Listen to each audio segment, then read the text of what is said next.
အားလုံးပဲမင်္ဂလာပါ 2B channel ကနေပြန်ကြိုဆိုလိုက်ပါတယ်ဒီနေ့ဗီဒီယိုမှာဆိုရင်ကျွန်တော်တို့ဒီဗီဒီယိုတော့ဂိမ်းနေစိန်ဖြီးတဲ့အခါမှာသုံးတဲ့ software လေးတစ်ခုကြောင်းဟိုပြပါမယ်ပြပါတယ်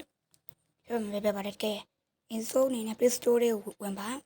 ပြီးတော့လည်းဒီဘက်စာရှာတဲ့ဘာမှပေါ့နော်စပါးမှာဆိုတော့ပြင်စပါးမှာ Play Store လို့ပြောဆိုပြီးတော့ရှာလိုက်ပါနော် Play Store ပေါ့နော်အဲ့လေးကိုရှာလိုက်ပါနော် Play Store ပေါ့နော်အဲ့လေးကိုရှာလိုက်ပါ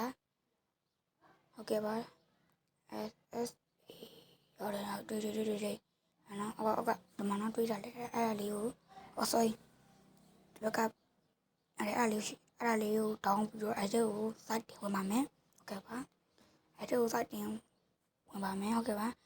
ဒီအဲ့တော့ဒီထဲမှာဆိုတော့ပိုင်ရင်းနဲ့လဲတာများပါတယ်ပွန်နဲ့လဲတာများပါတယ်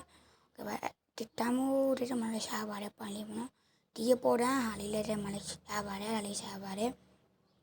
နော်ကဲအဲ့ဒါမှာရှားပါတယ်ဒီနေ့ဗီဒီယိုတော့ပါတယ်ဟုတ်ကဲ့ပါ